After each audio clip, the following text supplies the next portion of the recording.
Probably everybody knows, at least that we had a guest presenter. This is Mr. Creekmore. He's teaching a class, I think it's 212. GBD 212, yes. And he works at Pikewerks. I can't describe what you do. So he's been gracious enough to come talk about basics of encrypted network communication. Yeah. So, my name is Jonathan Creekmore.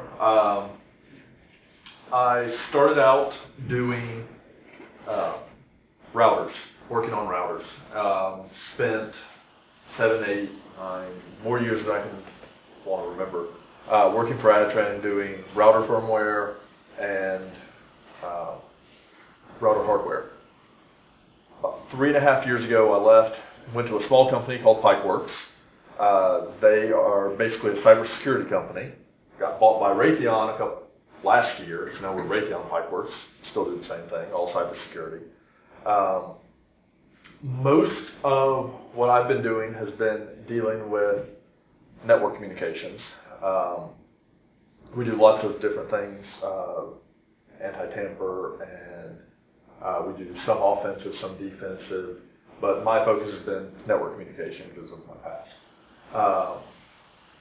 So I thought I would give a talk about just protecting conversations in general, specifically network communications, and just kind of give you a basic overview of it. Nothing I say is gospel. You should not take what I say and go try to implement your own secure protocols because I'm leaving stuff out. There are a lot of subtleties in implementing both network protocols and secure network protocols. So if you need to use one, don't follow this. Use TLS, OpenSSL, something like that. That will get you a lot farther along, a lot faster, and it'll be a lot more secure. But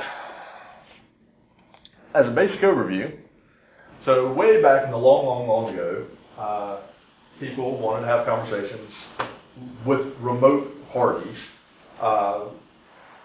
They would have to send a message of some sort. They'd either do like a carrier pigeon, or you could send a runner, or something like that. But you did not have physical communication, no voice communication, no visual communications.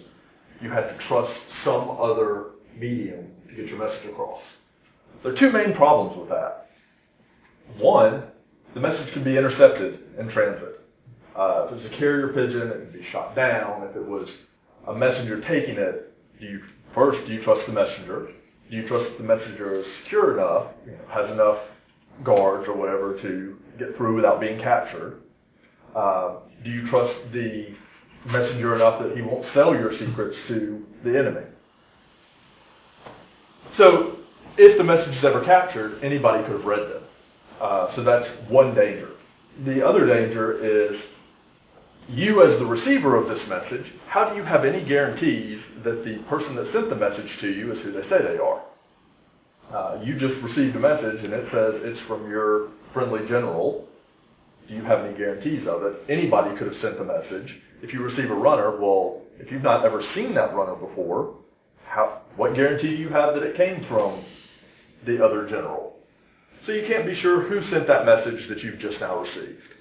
So those are the two main problems with trying to have remote communications with somebody else. And it basically breaks down to either authentication problems or an encryption problem. So for the purposes of this, I'm going to say authentication is the act of confirming the integrity of a message and the identity of the person that sent it. That may not be the exact definition that you would always use, but for our purposes, it's good enough. It's making sure that nobody has tampered with that message, and it's going to make sure that the person that sent it is who they say they are.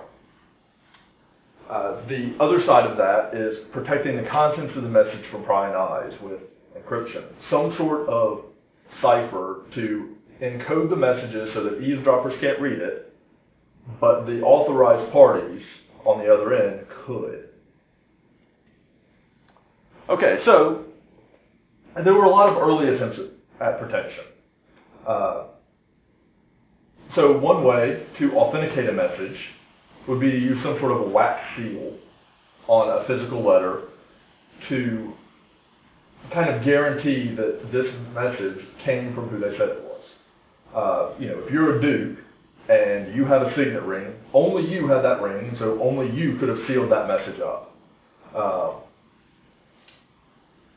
To go down the runner path, if you send a runner that is known to both parties, well, that runner is a form of authentication. We know it came from the other person because I trust the person that brought me the message, and I know him, so I'm going to trust his message. Another very early way of doing in this way encryption would be like a Caesar cipher. So a Caesar cipher is just a simple substitution cipher where you rotate characters around. In this case, like the quick box becomes a garbled string of characters. Really easy to reverse engineer, but we're talking the early days and a long, long, long ago, before there were computers and people were having to do all this by hand. All of these early techniques set the foundations for things that we do now. Okay, so as time goes on, we get more and more advanced protection. So by World War II, we have the Enigma machine that produced quote-unquote uncrackable ciphers. We couldn't just reverse engineer the cipher. We had to have the physical machine to figure out how were they doing this. And even once we knew how they were encrypting the message, we still had to invent computers to try all these different keys and finally crack the codes. But for the most part, they were uncrackable at that time. Also, we were able to do signatures, watermarks, to give some measure of confidence in the identity of the sender. I also talked about shared secrets. So sometimes in a message, you might add code phrases or something like that to the message so that the other person knows that, well, he sent that code phrase, so it's likely the other party. But it's some sort of a signature that lets us know that the other side is who they say they are. Okay, so then we invent computers, and we invent networking. And we take a huge step back because by the 1950s or so, we've gotten relatively advanced in protecting messages between remote parties. Until Unix comes along, and we forgot all of those lessons because the machines were very underpowered and mainly used for research purposes, so everybody trusted each other. And we invented all these protocols like Telnet, and FTP, and SNMP, and IMAP, and all of these protocols that passed a bunch of information back and forth in the clear. Since everybody trusted everybody else, they would pass passwords back and forth, data gets transmitted in the clear. So you kind of lost a bunch of the security mindset that we had going through history. So we had to start bringing cryptography, modern cryptography, to secure these network protocols. And there are three main, cryptographic operations that are used in network protocols. You've got your symmetric ciphers, which, correct me if I'm wrong, you talked about symmetric and asymmetric ciphers and such last week, maybe? We went into cryptographic hashes a little bit. Okay, so you went into all of this a little bit. Okay.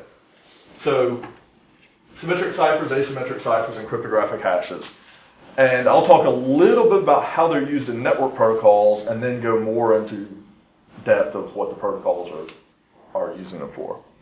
I'll kind of skim that bit. Okay, so with symmetric ciphers, it's pretty simple. Single key is used for both encryption and decryption. Then there's slightly different methods to encrypt and decrypt, but that key is the shared secret between the two parties. Generally pretty fast, relatively fast anyway, compared to asymmetric ciphers.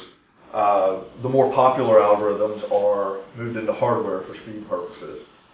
These days, it's not uncommon to have hardware chips that implement triple DES natively. A lot of them now are implementing AES natively. Intel has even added instructions for accelerating AES. So, I believe AMD has as well, but I could be wrong. Very, very likely. I know Intel has, and AMD tends to follow them pretty quickly. I say AES is preferable because Triple DES has been more or less deprecated by the government. AES is now the new standard that the government has gone to. It's advanced encryption standard. Key sizes are bigger. It's just a stronger encryption algorithm. So asymmetric ciphers are the other side of this. Instead of having a single shared secret, you have two separate mathematically linked keys, or what we call key pairs, one for encryption, one for decryption. The encryption key is public. So anybody can know your public key, encrypt a message for you, you're the only one that can decrypt it. At that point, the person that encrypted the message can't even decrypt it again. The secret key, the private key, is the only one that can decrypt it. Typically slower than symmetric ciphers. Orders of magnitude slower.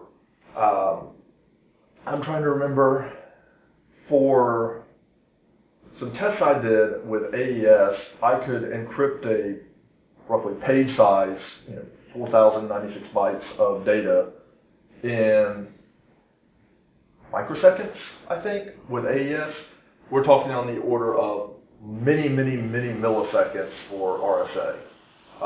Roughly, I think RSA 1024 versus AES 256. And you're talking 3 orders of magnitude difference, more maybe, I don't remember. 4, I think. Because I think it was like 10 versus like 100 milliseconds or something like that. So a lot of the ones you'll see DSA some. DSA is kind of frowned upon now as older.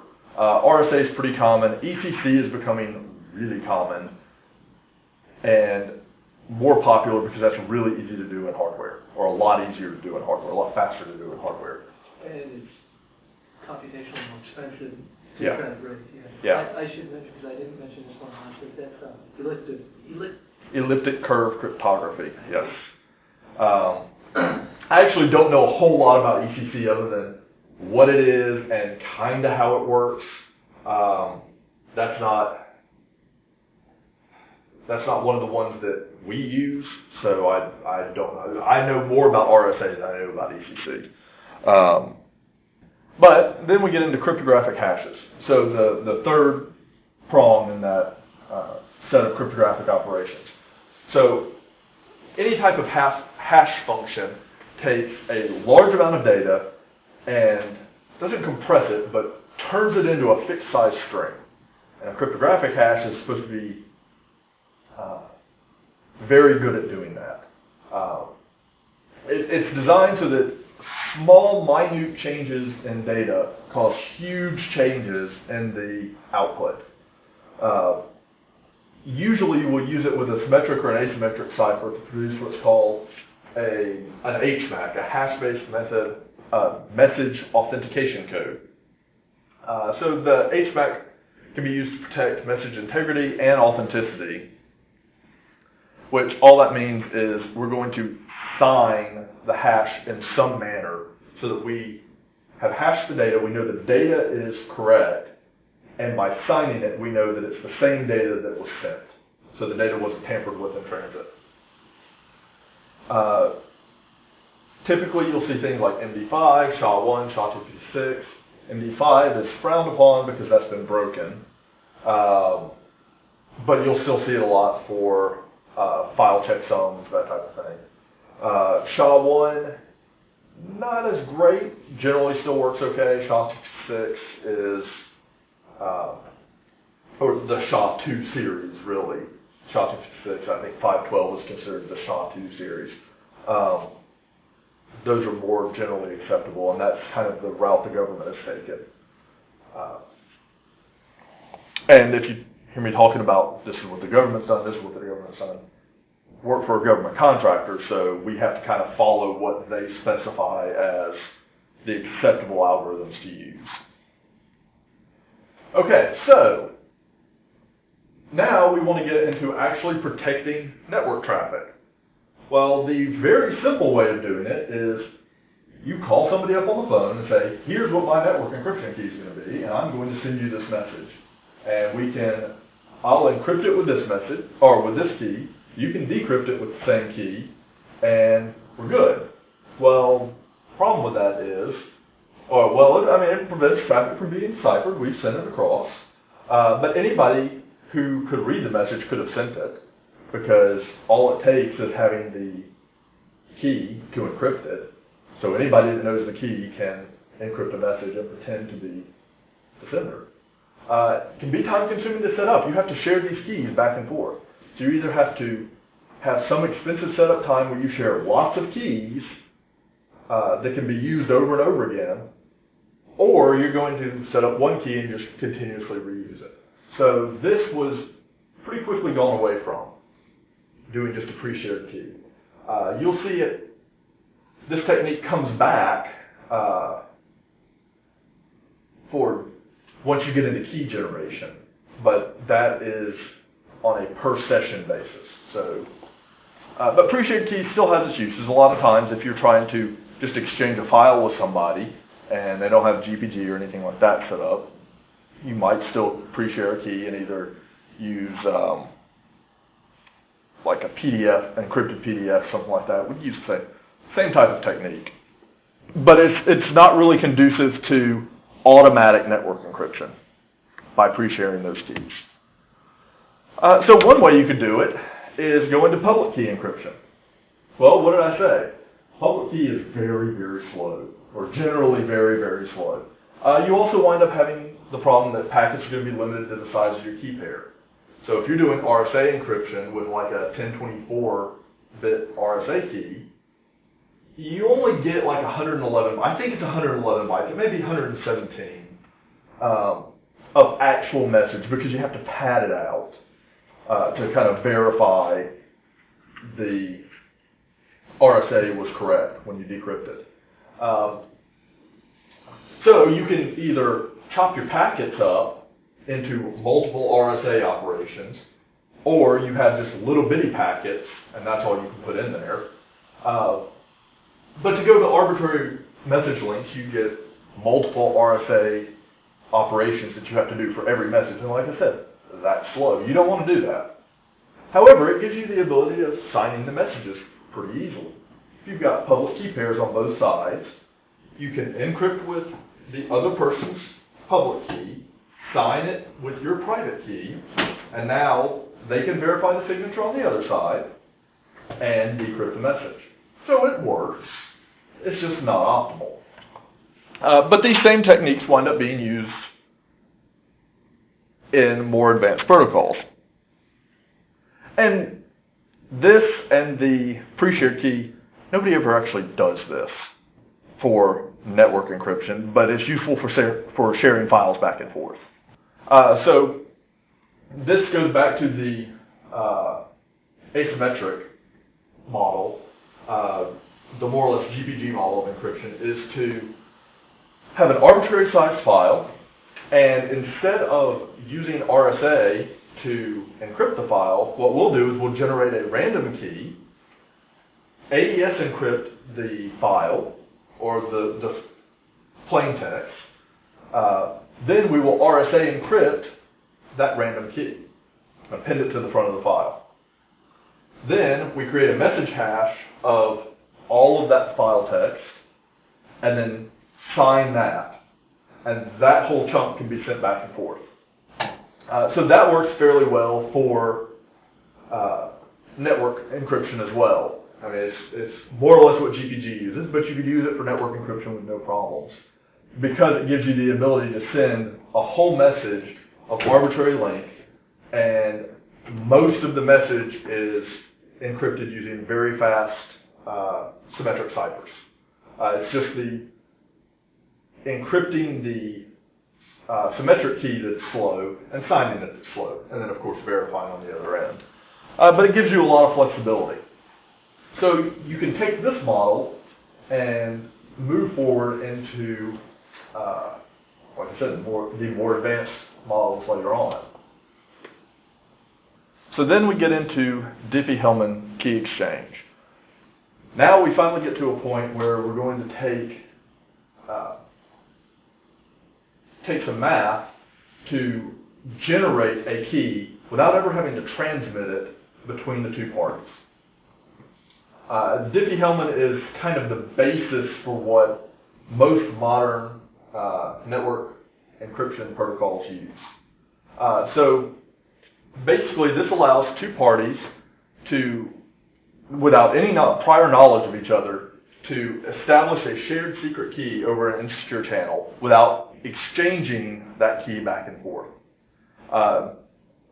Downside is no authentication is provided at all. The key exchange is completely anonymous.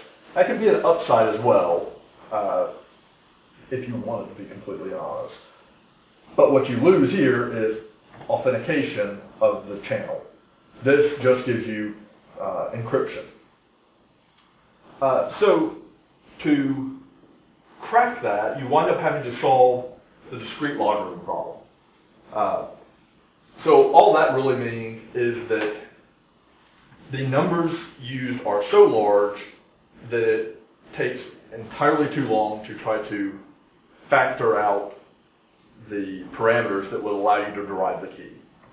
And I'll go through the DiffieHellman Key Exchange in just a minute and kind of show you where all the pieces come from. But the best known algorithms that we have today can't reverse DiffieHellman in a reasonable amount of time for the sizes of the numbers that we talked about.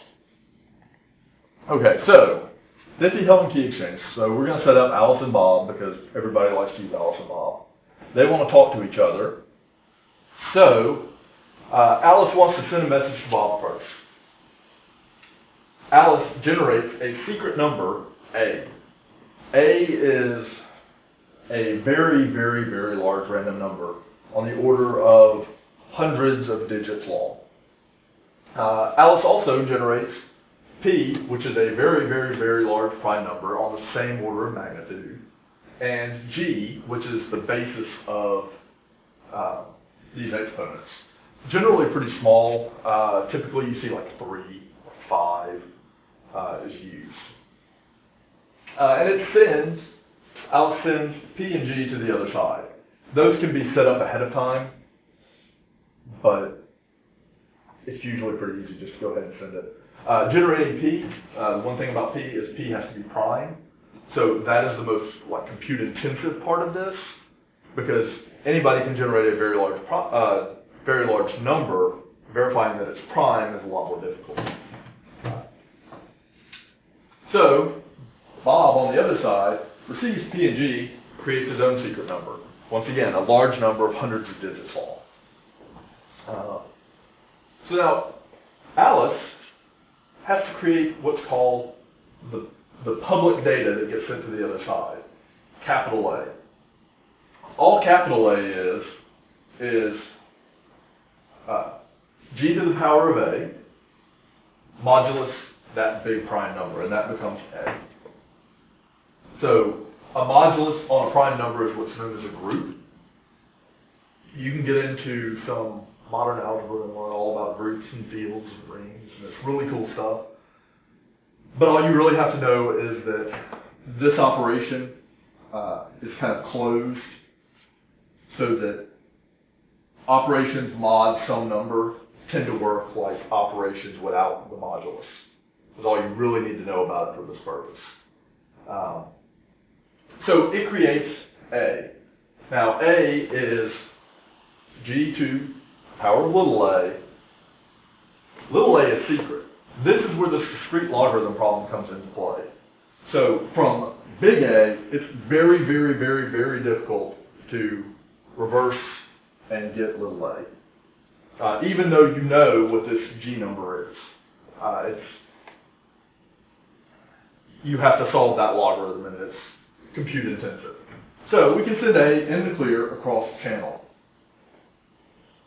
Bob receives it, winds up computing his own, capital B, in the same manner, sends it across. At this point, both sides have P and G, and A and B. And so from those pieces of data, they can generate S.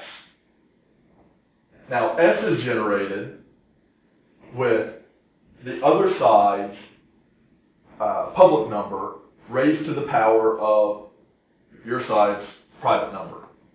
So Bob's public number raised to Alice's private number, modulus P, comes up to the secret, the shared secret. Same thing on the other side. Alice's number raised to Bob's private number, modulus P, equals the shared secret. The reason why that works is because of this mod P. Because we're going to wrap around that, whatever the prime number is, and come back around to it. That's why that piece, why they wind up coming up to the exact same number. Okay. So, you basically can get into cap B to the A equals cap A to the B, which winds up being G to the B to the A equals G to the A to the B. And if you remember your logarithms, the B to the A and the A to the B, they multiply by each other as commutative. So they're the same number on both sides. But you can't figure out what A is from that, so an attacker can't see it. So now you've come up with a way of generating a secret number from the public data and from your own side's secret. And now you have a shared key that was never transmitted across the network that can be used to encrypt all further traffic that's sent across the network. So that's kind of the basics of DiffieHellman. DiffieHellman's almost never really used anymore, though, because it has that anonymous feeling to it. Yes, I've generated a shared key, but I have no idea that the person I'm talking to is who I want to be talking to. What if a man-in-the-middle attack comes in and somebody pretends to be my peer? Well, I'm going to negotiate a shared key with them. They'll negotiate a shared key with the person I want to be talking to, and they can now decrypt all the messages in between. So that's badness. We don't want to do that. So we need to extend the whole DiffieHellman Key Exchange again with something that's called station-to-station protocol. That takes the same DiffieHellman Key Exchange and adds those asymmetric ciphers back into it. Kind of. So the basic protocol is the same as it was before, but we're going to send the certificates, which is the public key of each side, across the network. Now those public keys, you have to have either some sort of a certificate authority that you can verify it against, or with something like SSL, you'll get a fingerprint that you can verify the fingerprint with the other side. But those certificates also have host name information built into it. So when I receive the certificate, I can verify the signature of it. I can verify the host name of the certificate is the host name I think I'm talking to. And that gives me a certain measure of confidence that I'm talking to the other side. A certain measure of confidence. The rest of the confidence comes from this signature. So basically what we're going to do there is once we've generated that secret key, we're going to encrypt a signature of the public data in a certain order. So we've received the certificate, which we can use to verify. We verified that this is good, that this is the host name we think we're talking to. The signature had to have the private key to create the signature. The other side had to have the private key to create the signature. So we can verify that, and then this encryption here protects that signature, so that that signature can't be cloned. So this allows us to put some measure of authentication between the two hosts. But conceptually, it's very similar to DiffieHellman. It's a very simple extension to it. Now, one thing I've done in the past, which is not what I told you not to do, working with my own protocol, we had some tight constraints, and we didn't want to use public key certificates, so we used a pre-shared key that we could use to sign and verify. So we weren't sure about the exact neighbor. You know, I didn't know that host B was really who he said he was, but I knew he was one of a group that was okay to talk to. So that kind of works okay. But this is the way that OpenSSL more or less works. This is the way IPsec more or less works. OpenVPN, because all that is OpenSSL, more or less works in this manner. This is the basis that they all basically came from. Okay, so station to station generates a symmetric cipher between the known hosts. You can securely transmit data back and forth, but there are still other attacks that you're vulnerable to. So yeah, we've authenticated the traffic.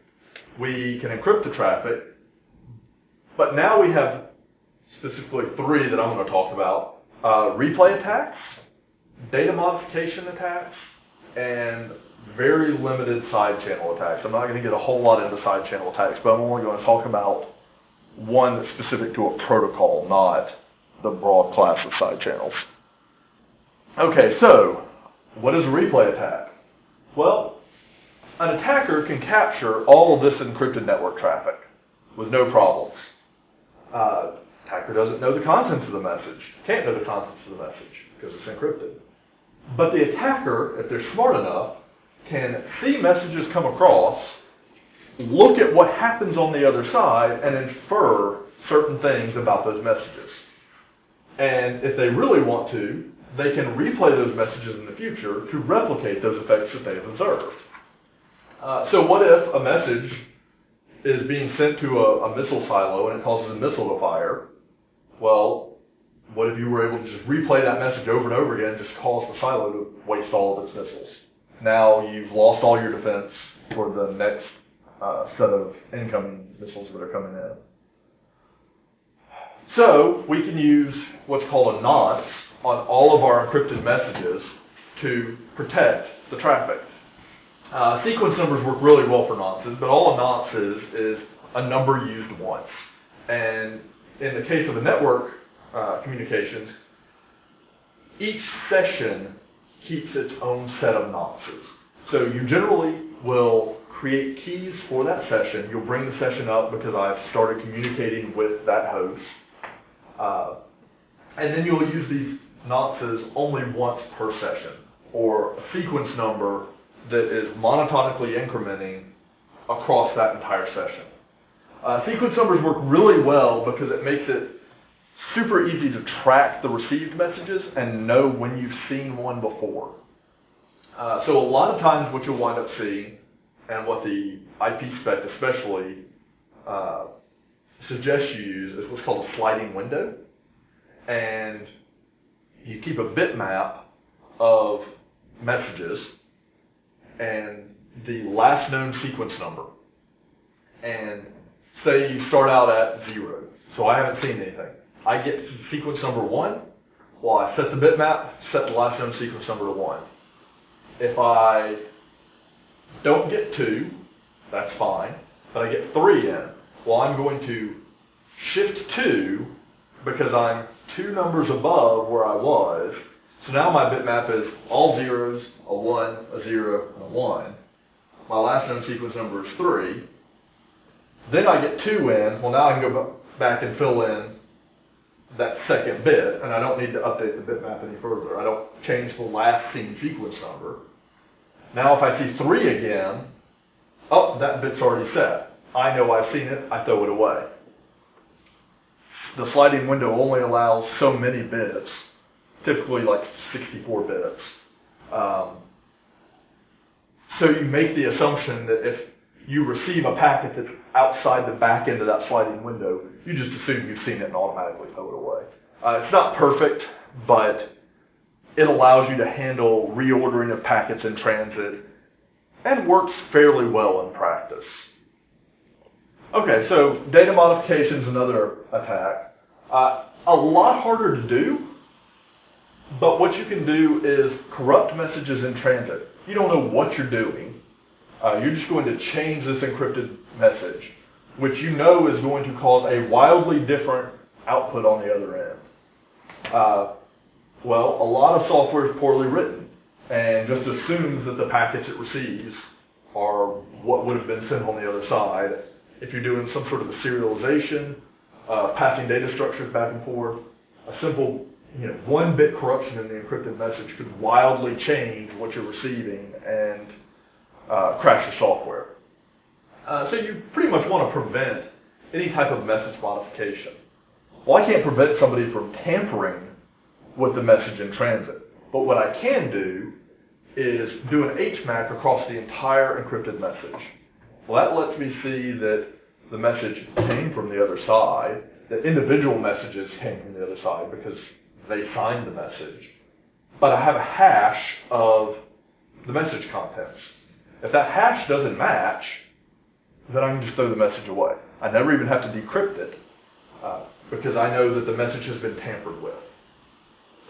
If you are doing something like TCP and you're tunneling TCP on top of some encrypted protocol, TCP will worry about retransmitting, so no harm, no foul. If you're doing UDP, you have to deal with the retransmits on your own anyway, so once again, no harm, no foul. Since they're signed by the message sender, somebody can't change the message and just regenerate the hash. The other side had to have signed it. So the last one I'm going to talk about is sidechannel attacks. I don't know how much you went into sidechannel on last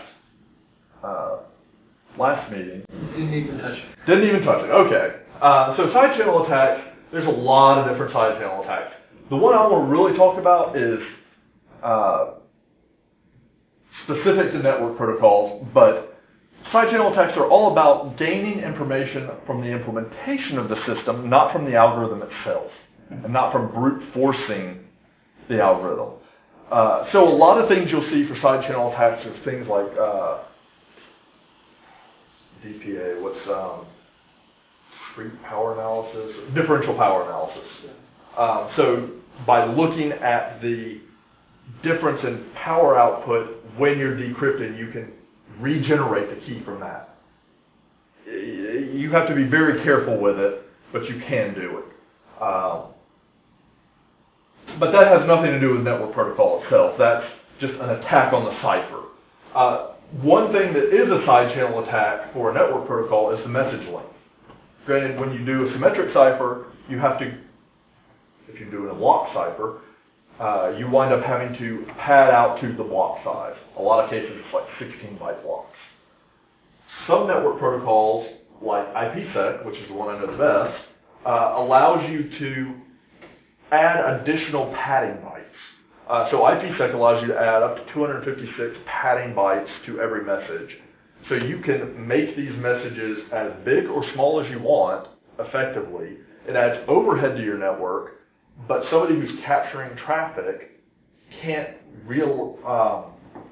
reliably tell which message you sent, because each time you send it, it could be a different size.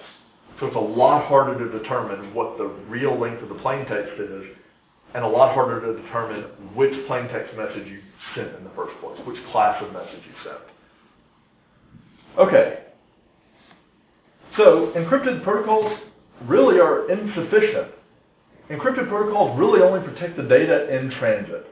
And what that data in transit means is different for every protocol. So I can go in and I can encrypt all of my communications with my mail server, with my IMAP server, and that's great. You know, my password exchange is good, my message going to that server is encrypted, but there's no guarantee about any security in between the mail servers. Most often they're all sent in the clear. The entire message would be. It also doesn't have any guarantee about the storage. A lot of mail servers would cache the messages in between, would store the messages and then forward them on. It all comes down to that winds up not being a network encryption problem. The network message was encrypted here between the sender and the receiver. So a lot of times encrypting your protocol isn't enough. You have to think about the data at rest as well as the data in transit. And so something like GPG works really well for that. So even though you're encrypting the traffic going across the network, and you might be double encrypting it because you've encrypted the message already. Something like this will protect you in the case where the data is sitting on a hard drive somewhere. Okay, so kind of to sum everything up, authentication and encryption are what's used to secure the transmission between two remote parties. It prevents your attackers from being able to read those messages and gives you some measure of assurance as to who the sender is. Simply providing encryption alone is not enough to secure the messages. If you don't know who the other side was, you don't know whether to trust the message that you received. As well, you also need to think about your data at rest as well as your data in transit to have a complete end-to-end solution when you're designing a network protocol or any type of encryption protocol. So, that was kind of quick, high-level overview of network encryption. Those are the basics of it. Like I said, the station-to-station protocol is the basis of both TLS. TLS is more complicated, but the key exchange and authentication portion is pretty similar. It's the basis of IKE, which is the Internet Key Exchange, which is used to set up dynamic sessions between in an IPsec tunnel.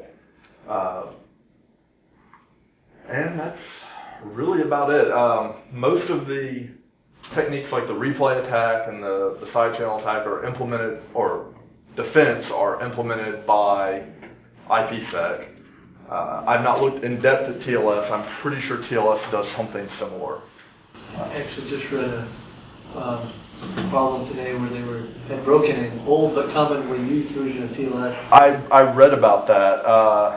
Lucky 13, I think they were calling it. Yeah, it's an interesting topic because it's theoretically broken. I mean, they've shown they can do it in a lab where you send, what was it, millions of messages? 8 million connections. Yeah. Connections required. It was a little ridiculous. Yeah, it's a little on the extreme side, but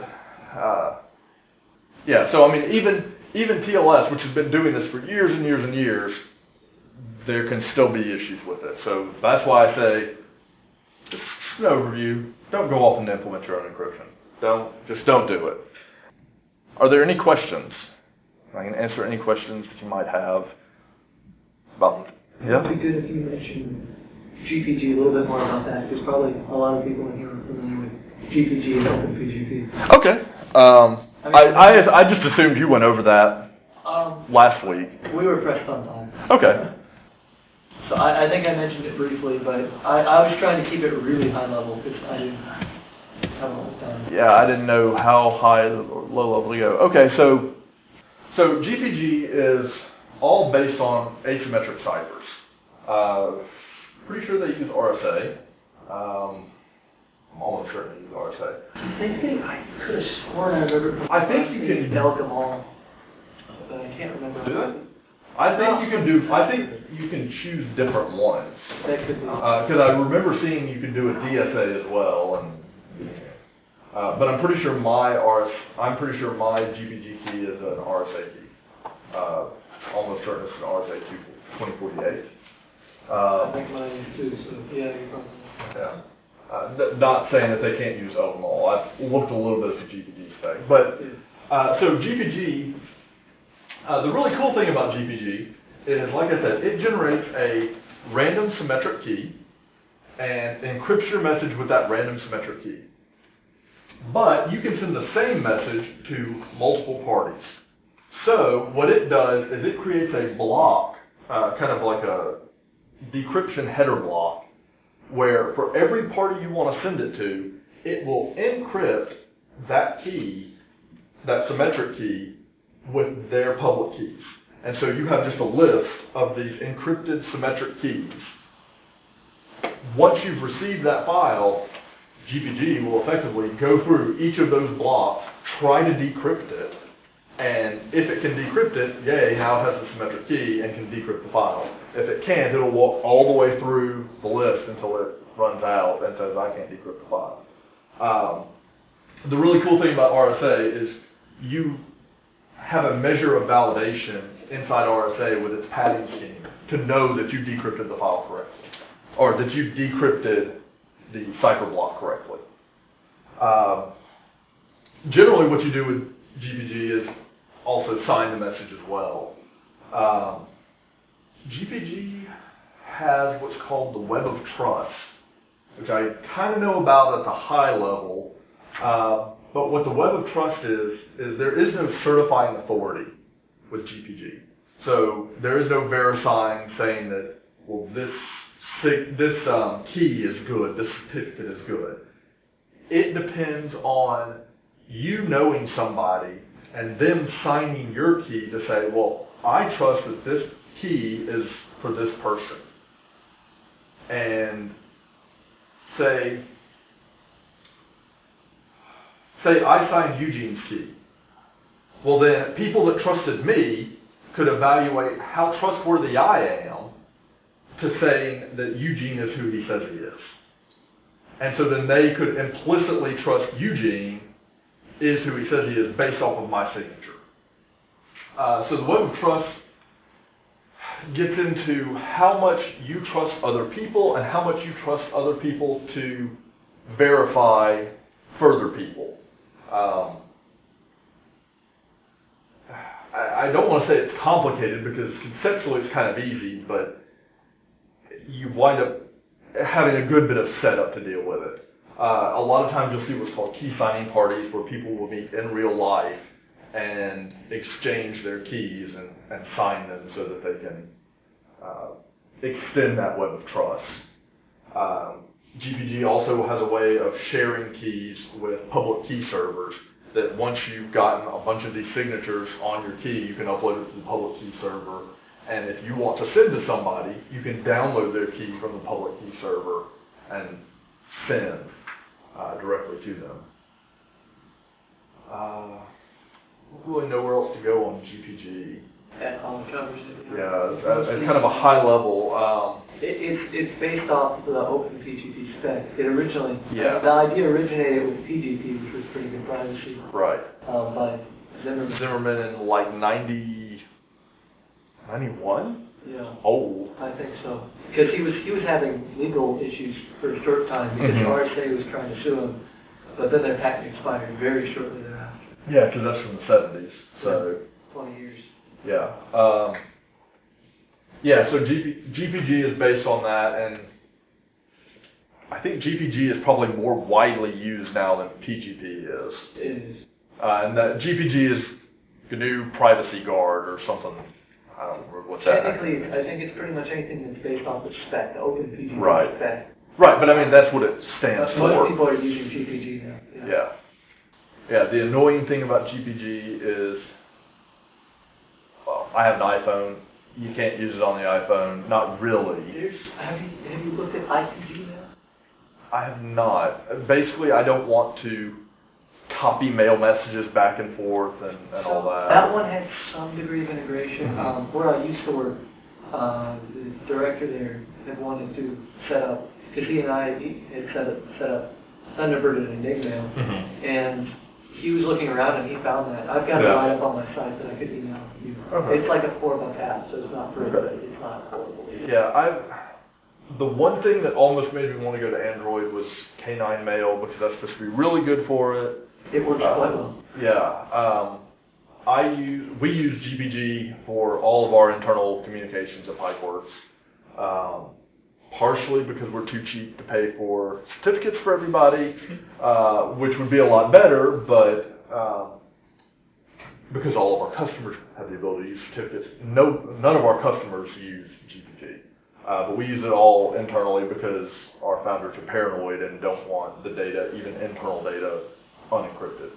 Well, and the signing aspect is pretty big deal too. The signing aspect is a big deal, but the people that we really want to sign it don't, like the C-level employees, they don't ever sign their emails because they don't want to type in their password every time they send an email because they apparently can't say save it in my keychain. Well, actually, I'm a little bit with how aggressive GPG agent has gotten about caching password. I need to figure out how to reconfigure it on my computer. You can change it. I'm aware of that, but their default configuration, it will survive through Spanish. So if you were using a laptop and it got stolen, somebody could get your password because it's cached in memory. Yeah. So I've used Thunderbird's Enigmail. I like Enigmail. I don't like Thunderbird because every time I download Thunderbird and install it on my Mac, it eats the CPU because it's got a bug in it in the latest versions that just sit there and consume cores. I actually use Apple Mail with the, GPG Mail plugin.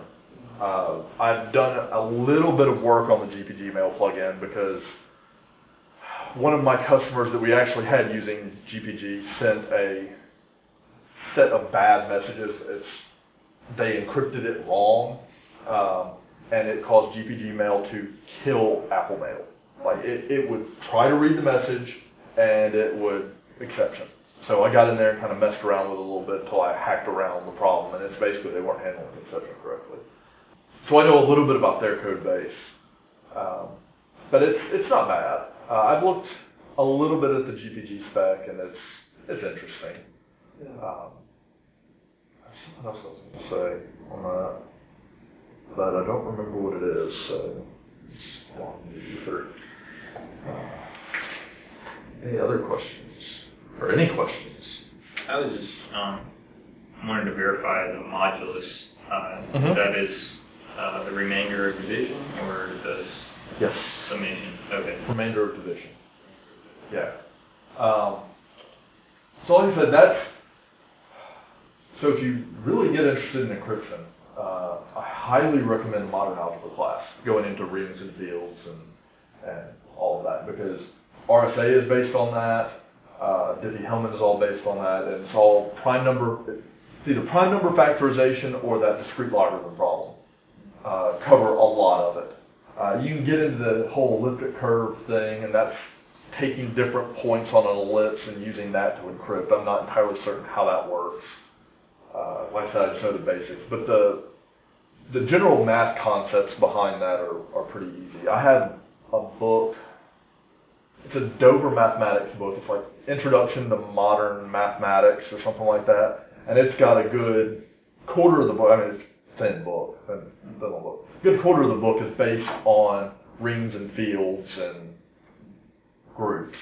And that gives you enough background to really understand all of those concepts. Things like symmetric algorithms, if you've had linear algebra, will be very familiar because it's all matrix manipulation. It does shuffles and rotates and things like that for our matrices.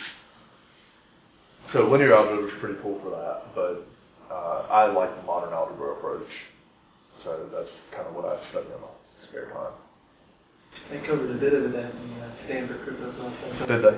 But they didn't go into detail because there wasn't that long of a course. Right. I didn't mean to find time to go study it, but yeah, see, I didn't. The book I read didn't have anything about encryption in it. It's just I knew enough about the encryption to know, hey, these are the topics that it's in. Exactly. And so I went and learned the math, and now I have a much better understanding of the encryption algorithm. And that's what I want to go find time to do at some point. Yeah, it's not practical in any sense. It's just hey, I know how this works. I mean, if I were a crypto analyst or something, then yes, that might be practical. But it's fun stuff. But it's fun stuff to learn. Yeah, that's. Oh, that was one. Now I remember the other thing I was wanting to say.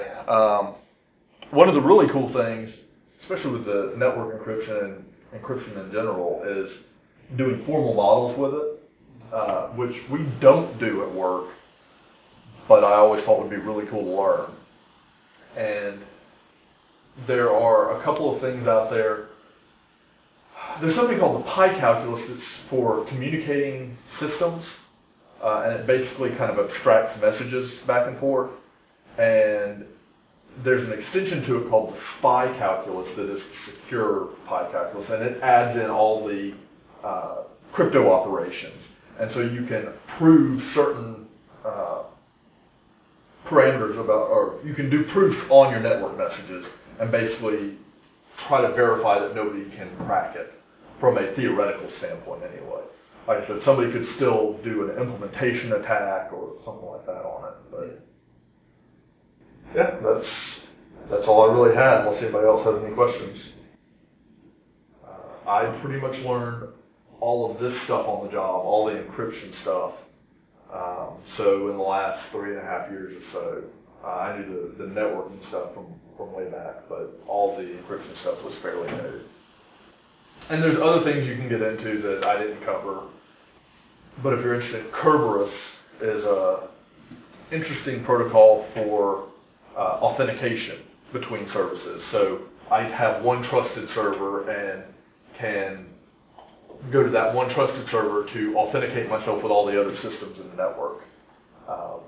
So that's kind of cool, but the protocol is a little complicated and hard to go through. For LDAP, isn't it? I don't know if it's the basis for LDAP. I know it's the basis of Active Directory. Okay. It's very similar to LDAP, Yeah. but it's the basis for the Active Directory protocol. So I mean, it's still used in an evolved form. So